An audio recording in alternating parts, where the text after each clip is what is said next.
اللهم صل على محمد وآل محمد. اعوذ باللہ من الشیطان الرجیم بسم اللہ الرحمن الرحیم رب اشرح لی صدری ویسر لی امری واحلل عقدۃ من لسانی یفقهوا قولی اللہم صل علی محمد وآل محمد وعجل فرجہم۔ الحمدللہ ہم نے پچھلے درس میں ماضی کے سارے صیغے اور ماضی کی جو مختلف شکلیں ہیں ان کو بنانے کا طریقہ سیکھا۔ آج کے درس میں ہم فعل ماضی کی جو مخاطب اور متکلم کے صیغے ہم نے پڑھے تھے اور جو غائب کے صیغے بھی پڑھے تھے ان کے حوالے سے تمرین جو ہے اس کی پریکٹس کریں گے۔ اس میں پہلا سوال جو ہے وہ یہ ہے، خارجہ سے ماضی کے 14 صیغے بنائیں۔ صیغہ یعنی شکل، ماضی کی جو مختلف شکلیں بنتی ہیں انہیں صیغہ کہا جاتا ہے، اور ان میں زائد حروف کی نشاندہی کریں۔ خارجہ سے بنانا ہے، پہلے ہم نے جو سیکھا وہ ناصارہ سے تھا، تو اس کا سیم طریقہ ہے۔ دیکھیں آئے ہم پہلا بن جائے گا خارجہ، ٹھیک ہے، وہ ایک مرد نکلا۔ دوسرا ہم کیسے بناتے ہیں؟ ہم نے بتایا تھا کہ آپ کو اسکرین میں بھی شو ہو رہا ہوگا کہ ہم الف کا اضافہ کر دیتے ہیں، خارجہ، تو یہاں پہ کیا ہو جائے گا؟ جو زائد حرف ہے وہ الف ہوگا۔ خاراجیم، یہ تینوں سب صیغوں میں، سب شکلوں میں جو 3 حرف ہیں خاراجیم، یہ اصلی ہوں گے جنہیں روٹ لیٹرز کہتے ہیں انگلش زبان میں۔ باقی جو حروف ہوں گے وہ زائد ہوں گے۔ آئیں دیکھتے ہیں۔ تیسرا ہو جائے گا واو کا اضافہ کریں گے پہلے صیغے کے آخر میں، جیسے آپ کو شو ہو رہا ہے اس میں بورڈ میں بھی، خاراجو بن جائے گا۔ چوتھے میں ہم کیا کریں گے؟ پہلے کے آخر میں تائے ساکنہ کا، تا کے جو ساکن ہیں اس کا اضافہ کر دیں گے تو بن جائے گا خاراجت۔ دیکھیں خاراجہ وہ ایک مرد نکلا، خاراجہ وہ 2 مرد نکلے، خاراجو وہ سب مرد نکلے، خاراجت وہ ایک خاتون نکلی۔ 5واں صیغہ جو ہے جسے ہم کہتے تھے تثنیہ مؤنث غائبہ کا صیغہ، اس میں کیا کریں گے؟ پہلے صیغے کے لاسٹ میں ہم کیا لگا دیں گے؟ تا زبر الف تا لگا دیں گے، بن جائے گا خاراجہ تا۔ چھٹے صیغے میں کیا کریں گے؟ چھٹے صیغے میں آپ کیا کریں گے؟ آخر والے کو ساکن کر دیں گے، جو آخر والا حرف ہے خاراجہ، خاراجیم، اس میں آخر والا حرف کون ہے؟ جیم ہے۔ آپ اس کو ساکن کر دیں گے اور آخر میں نون زبر نا کا اضافہ کر دیں گے، خراجنا، ٹھیک ہے، یہ بن جائے گا۔ ابھی چھٹے سے لے کے 14ویں تک، اینڈ تک آپ نے سب صیغوں میں، سب شکلوں میں آخر والے کو ساکن کرتے جانا ہے۔ جو 7واں ہے اس میں کیا کریں گے؟ آپ تا زبر الف تا کا اضافہ کر دیں گے، خرجتا۔ 8ویں صیغے میں آپ کیا کریں گے؟ آخر والے جیم کو آپ سکون دے دیں گے اور تما کا اضافہ کر دیں گے، بن جائے گا خرج تما۔ 9واں صیغہ جو ہے اس میں آپ تم کا اضافہ کر دیں گے، بن جائے گا خرج تم۔ 10ویں میں آپ کیا کریں گے؟ سیم میں نے آپ کو بتایا، چھٹے سے لے کے 14ویں تک آپ کیا کریں گے؟ آخر والے جیم کو ساکن کرتے جائیں گے۔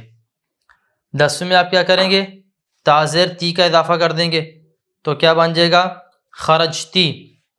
اور 11ویں میں آپ کیا کریں گے؟ تما کا اضافہ کر دیں گے، تما کا اضافہ کر دیں گے، بن جائے گا خرج تما۔ اور 12ویں میں آپ کیا کریں گے؟ تننا کا اضافہ کر دیں گے، بن جائے گا خرج تننا، ٹھیک ہے۔ دیکھیں ابھی خارجت وہ ایک خاتون نکلی، خارجتا وہ 2 خواتین نکلی، خرجنا وہ سب خواتین نکلی، خرجتا وہ تو ایک مرد نکلا، خرجتما تم 2 مرد نکلے، خرجتم تم سب مرد نکلے، خرجتی تم ایک خاتون نکلی، خرجتما تم 2 خواتین نکلی، خرجتنا تم سب خواتین نکلی۔ تو یہ ہمارے پاس 6 غائب کے ہو گئے، 6 مخاطب کے ہو گئے۔ ابھی 2 جو متکلم کے ہیں ان میں کیا کریں گے؟ دیکھیں جو 13واں صیغہ ہے واحد متکلم کا، وہاں پہ ہم تو کا اضافہ کر دیں گے، پڑھیں گے خرج تو۔ اور 14ویں میں ہم کیا کریں گے؟ نون زبر الف نا کا اضافہ کر دیں گے اور پڑھیں گے خرج نا۔ تو اس کو ہم ذرا جلدی سے ایک دفعہ پڑھ دیتے ہیں۔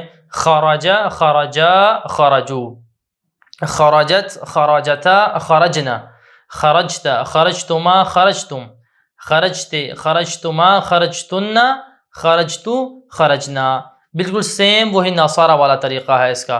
ایک اور مثال میں اس کی ہم پریکٹس کر دیتے ہیں۔ عالمہ عالمہ عالما علمو، علمت علمتا علمنا، علمت علمتما علمتم، علمتی علمتما علمتن، علمت علمنا۔ تو یہی طریقہ ہے جو آپ کو ہم نے اضافی حروف بتائے وہ آپ نے لگاتے جانا ہے تو یہ صیغے بنتے جائیں گے۔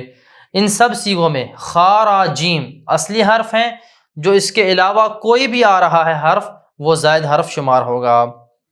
ابھی اگلے سوالات کی طرف آ جائیے۔ کہتے ہیں مندرجہ ذیل سوالات کے جواب دیں۔ سوال نمبر 1، ماضی کے دوسرے صیغے میں الف کس چیز کی علامت ہے؟ دیکھیں جب آپ خارجہ پڑھتے ہیں، جب آپ پڑھتے ہیں خارجہ تو یہاں پہ جو الف آ رہا ہے یہ کس چیز کی علامت ہے؟ تو اس کا جواب یہ ہے کہ یہ الف جو ہے وہ تثنیہ کی علامت ہے۔ تثنیہ ہوتا ہے دو، تو یہ تثنیہ کی علامت ہے اور فاعل کی ضمیر ہے، جیسے کہ ہم نے آپ کو یہ چیز پہلے درسوں میں تفصیل سے بیان کی۔ ابھی آ جائیے آپ آگے دوسرے سوال کی طرف۔ ماضی کے تیسرے صیغہ میں واو کس چیز کی علامت ہے؟ دیکھیں جب آپ دیکھیں خاراجو، خاراجو کی طرف جب آ رہے ہیں تو یہ واو آ رہی ہے، یہ واو کس چیز کی علامت ہے؟ تو اس کا جواب یہ ہے کہ واو جمع کی علامت ہے، واو جمع مذکر کی علامت ہے۔ آگے سوال نمبر 3 کی طرف آ جائیے۔ اس میں کہتے ہیں ماضی کے چھٹے صیغے میں نون زبر نا کس چیز کی علامت ہے؟ ذرا دیکھتے ہیں ہم، یہ ہمارے پاس چھٹا صیغہ ہے خرجنا، اس میں جو نون زبر نا ہے یہ کس چیز کی علامت ہے؟ تو اس میں نون زبر نا جو ہے یہ جمع مؤنث کی علامت ہے، یعنی یہ بتائے گی کہ جنہوں نے کام کو انجام دیا وہ خواتین کا ایک گروہ تھا۔ آگے آ جائیے آپ سوال نمبر 4 کی طرف۔ سوال نمبر 4 میں کہتے ہیں ماضی کے 8ویں صیغے میں تما کس چیز کی علامت ہے؟ آج یہ 8واں صیغہ ہم دیکھتے ہیں خرج تما، یہاں پہ جو لفظ تما آ رہا ہے اضافی، یہ علامت ہے تثنیہ مذکر مخاطب کی، تثنیہ مذکر مخاطب کی، یعنی یہ بتائے گا کہ کام کو انجام دینے والے دو تھے اور مخاطب ہیں آپ کے سامنے ہیں اور مذکر ہیں۔ آگے آپ آ جائیے سوال نمبر 5 کی طرف۔ اس میں کہتے ہیں ماضی کے 12ویں صیغے میں تنہ کس چیز کی علامت ہے؟ 12ویں صیغہ دیکھیں خرج تنہ، یہاں پہ تنہ کس چیز کی علامت ہے؟ یہاں پہ تنہ جو ہے یہ جمع مؤنث مخاطبہ کی علامت ہے۔ جمع یعنی 2 سے زائد، مؤنث یعنی فیمیل، اور مخاطبہ یعنی جو آپ کے سامنے ہے، اور یہ تنہ بتائے گا کہ جنہوں نے کام کو انجام دیا ہے وہ آپ کے سامنے موجود خواتین کا ایک گروہ ہے۔ سوال نمبر 6، ماضی کے 13ویں صیغہ میں تو کس چیز کی علامت ہے؟ دیکھیں خرج تو، یہاں پہ جو تو آ رہا ہے 13ویں صیغے میں کس چیز کی علامت ہے؟ تو اس کا جواب یہ ہے کہ یہ واحد متکلم کی علامت ہے، یعنی یہ تو بتائے گا کہ فعل کو انجام دینے والا متکلم ہے اور وہ اکیلا ہے۔ ابھی آگے آپ آ جائیے سوال نمبر 7 کی طرف۔ اس میں کہتے ہیں ماضی کے 14ویں صیغہ میں نون زبر الف نا کس چیز کی علامت ہے؟ خرج نا، یہاں پہ نون زبر الف نا جو ہے یہ کس چیز کی علامت ہے؟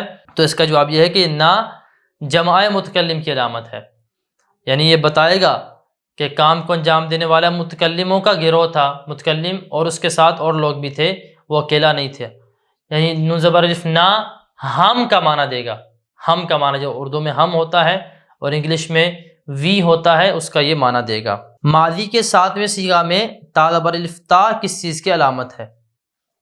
دیکھیں خرج تا 7ویں صیغے میں جو آ رہا ہے یہ مفرد مخاطب کی علامت ہے، یعنی یہ بتائے گا کہ کام کو انجام دینے والا اکیلا ہے اور وہ آپ کے سامنے ہے۔ اگلے سوال کی طرف آ جائیے، 9ویں سوال کی طرف۔ ماضی کے 9ویں صیغہ میں تم کس چیز کی علامت ہے؟ دیکھیں یہاں پہ جو ہمارے پاس ہے خرج تم، یہاں پہ جو لفظ تم ہے یہ جمع مذکر مخاطب کی علامت ہے. جمع یعنی دو سے زائد، مذکر یعنی میل، اور مخاطب یعنی جو آپ کے سامنے ہے. یہ تم بتائے گا کہ جنہوں نے کام کو انجام دیا ہے وہ مردوں کا گروہ تھا اور وہ آپ کے سامنے تھا. ابھی آپ 10ویں سوال کی طرف آ جائیے کہ ماضی کے 11ویں صیغہ میں تما کس چیز کی علامت ہے. آ جائیں. دیکھیں ماضی کے 11ویں صیغے میں خرجتما میں جو تما ہے یہ کس چیز کی علامت ہے؟ تو اس کا جواب یہ ہے کہ تما یہ علامت ہے تثنیہ مؤنث مخاطبہ کی. تثنیہ یعنی دو، مؤنث یعنی فیمیل، مخاطبہ یعنی آپ کے سامنے. تو یہ بتائے گا کہ جنہوں نے فعل کو انجام دیا ہے وہ آپ کے سامنے موجود دو خواتین ہیں. ابھی اگلے سوال کی طرف آ جائیے. سوال نمبر 11، ماضی کے 10ویں صیغہ میں تاظر تی کس چیز کی علامت ہے؟ 10ویں صیغے میں دیکھیں خرج تی، تو تاظر تی کس چیز کی علامت ہے؟ یہ علامت ہے مفرد مؤنث مخاطبہ کی. مفرد یعنی ایک، مؤنث یعنی فیمیل، مخاطبہ یعنی آپ کے سامنے. تو یہ بتائے گی تاظر تی کہ جس نے کام کو انجام دیا ہے وہ آپ کے سامنے موجود ایک خاتون ہے. 12ویں سوال کی طرف آ جائیے. ماضی کے چوتھے صیغہ میں تائے ساکنہ کس چیز کی علامت ہے؟ آئیں دیکھتے ہیں ماضی کا چوتھا صیغہ خرجت. یہاں پہ جو تائے ساکنہ آ رہی ہے یہ علامت ہے مؤنث غائبہ کی، واحد مؤنث غائبہ کی. ٹھیک ہے، یہ بتائے گی کہ یہ والا صیغہ، یہ والی شکل کس کے لیے ہے؟ اس خاتون کے لیے ہے جو اکیلی ہے اور غائب ہے، آپ کے سامنے نہیں ہے. ابھی اگلے سوال کی طرف آ جائیے. 13 نمبر سوال، ماضی کے 5ویں صیغہ میں تا زبر الف تا کس چیز کی علامت ہے؟ تو یہاں پہ ہم دیکھتے ہیں، آ جائیے 5واں صیغہ خرج تا. یہاں پہ تا زبر الف تا کس چیز کی علامت ہے؟ جہاں تک اس میں تا کی بات ہے تو تا جو ہے یہ مؤنث غائبہ کی علامت ہے. ٹھیک ہے، اور جو الف ہے آ رہا یہ الف تثنیہ کی علامت ہے. ابھی آخری سوال، سوال نمبر 14، ماضی کے کس صیغہ میں کوئی علامت نہیں پائی جاتی؟ تو اس کا جواب یہ ہے کہ ماضی کے پہلے صیغہ میں کوئی علامت نہیں پائی جاتی. دیکھیں دوسرے سے لے کے 14ویں تک ہر صیغہ میں کوئی نہ کوئی علامت پائی جا رہی ہے. کہیں الف پایا جا رہا ہے، کہیں واو پائی جا رہی ہے، کہیں تا ساکن ہے، کہیں تا پہ زبر ہے، کہیں تا پہ زیر ہے، کہیں تا پہ پیش ہے، کوئی نہ کوئی علامت پائی جا رہی ہے. لیکن ایک صیغہ ایسا ہے جس پہ کوئی علامت نہیں پائی جا رہی، وہ ہے پہلا صیغہ خرجہ. تو جو مفرد مذکر غائب کا صیغہ جو ہوتا ہے، یعنی جسے ہم پہلا صیغہ کہتے ہیں، پہلی شکل جو ہوتی ہے اس میں کوئی علامت نہیں پائی جاتی. تو اس میں ہم نے آج کے اس درس میں اس تمرین کے سارے سوالات کو حل کر لیا. انشاءاللہ اگلے درس میں ہم فعل مضارع کو بیان کرتے ہیں. وصلی اللہ علی محمد وآلہ الطیبین الطاہرین المعصومین. اللہم صلی علی محمد وآل محمد وعجل فرجہم.